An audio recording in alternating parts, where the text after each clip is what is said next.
Hi, Shannon. Hi, Sia. How are you? I'm good. How are you? Good. How's life in isolation? What have you been up to? I like it. Kind of way ahead of the curve. I've been doing this for, 16, 17 years.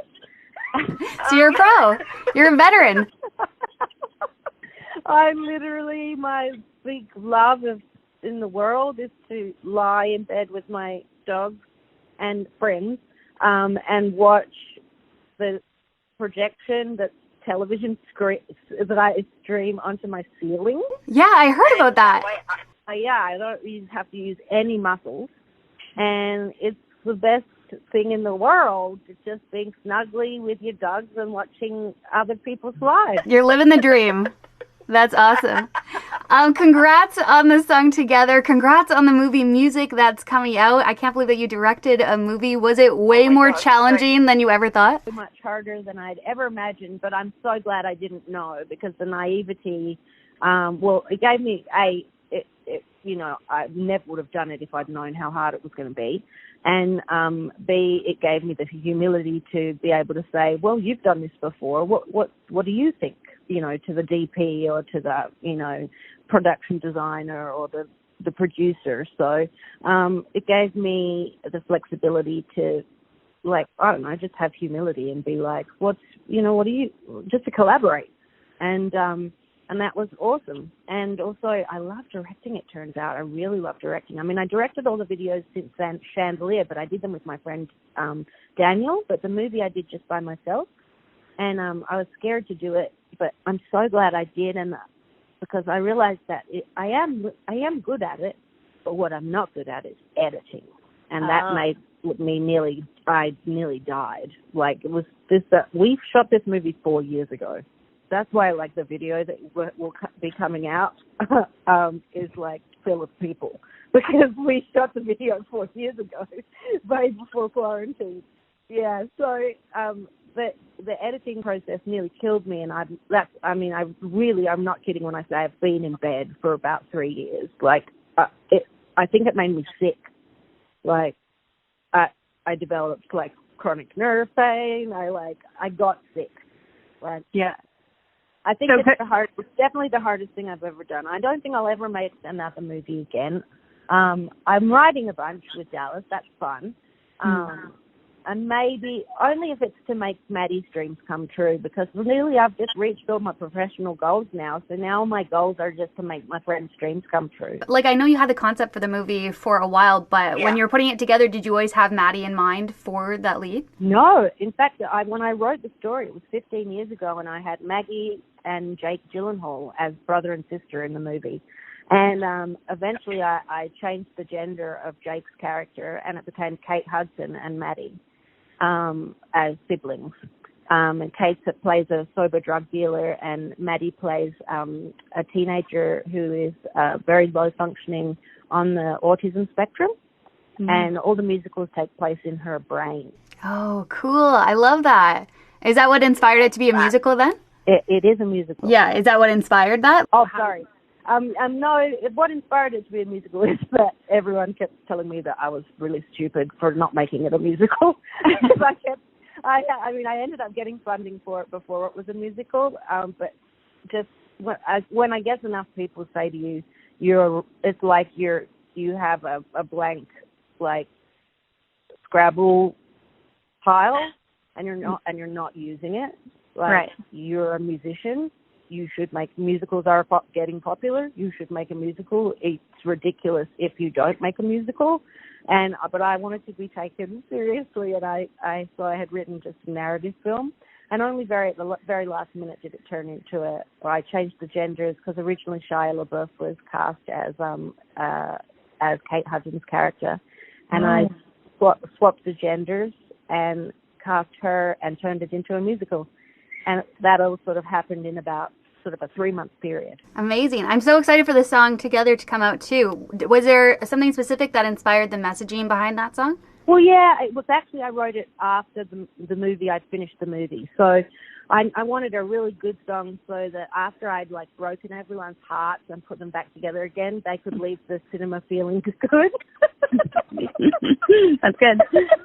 I like it. I knew I needed a really fun, uplifting, warm, great, just vibey, like end title, which means last song of the movie, finale. So yeah, so that's why I went back and I wrote it, and that was part of a reshoot, was the video for Together. And we made that the grand finale of the movie. Because it felt like it felt like a great way to end the movie. I've noticed in the last couple of years with you that you are seen without your wig more than you are with it. Was that a realization that you decided to just like not wear the wig anymore, or was that more of a gradual thing? No, it was probably just because when I'm being Sia the pop star, I wear the wig. Right. If I'm being Sia the human being, I don't wear the wig. And if I'm being Sia the director, I have a whole different get up. Mm-hmm. It's a whole different I will be partially recognizable, but not really, when I go do press for the movie. And it's just because I do like not being recognized. I think I've sent a pretty clear message now as well. Yeah. Like, people generally don't approach me. And just that I like my privacy, and that I like to just be a normal person. And so people are really respectful. Barely anyone ever approaches me. And so, and if it's for a good cause, I will go without my wig on, because then I know it gets more press. So if it's for a charity, I usually will not wear the wig, because then it will appear in the magazines, and that will give that charity more publicity. So that's usually the only time I'm not wearing a wig, or if it's an accident. Like, I did not know that J-Lo was going to be at Kim Kardashian's house, that time. And I literally had no makeup on, hadn't even brushed my hair. And suddenly I was on Kim Kardashian's, live stream with J-Lo with my face out. And there we go, 144 million people saw my face for the first time. Oh, no way. Yeah, you got to just have it in the back pocket, ready to go, throw on the wig. I just did not know that was happening. So I didn't have a wig in my pocket, and she just she'd already started filming, and then she pulled me into the frame. And I was like, okay. Oh, that's rough. Have you ever injured yourself because of wearing the wig? Because it's obviously so hard to see. I haven't, which is shocking to me, because I should have. But no, I've got a whole bunch of really wonderful, caring people around me who are all one's got an elbow each, another one's near my ankle, waiting to fall over to get me. Someone in front of me, someone behind me, and someone each side. I'm pretty lucky, but I can sort of see through the bangs. Oh, I see. Yeah, I assume that you'd have to have a team just following you or something. Yeah, it's true, there are. Sia, so you mentioned quickly in an interview that I saw that you adopted a son, but I haven't seen anything more about it. Is this true? Did you adopt a son? I did. I adopted actually 2 sons. And they are, but what people misinterpreted was that they assumed that I had adopted babies. Right. But I didn't. I adopted 2 sons who were aging out of the foster care system. So they're both 19 now, and I've had them for a year, and I love them. How has it all been going? Really been really up and down, but mostly up. And they're both doing so much better than when we first got together.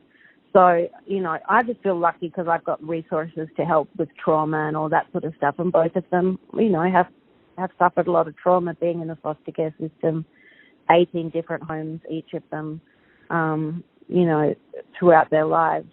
Not very, not stable, being with people who it's not from care it's not from the heart is what they told me, that nobody cared for them from the heart. That it was their job to care for them. It's been really nice to be able to care from the heart for them, and I love them. Thank you, Sia. What a pleasure to talk to you. You're welcome. Bye. Bye, sweetie.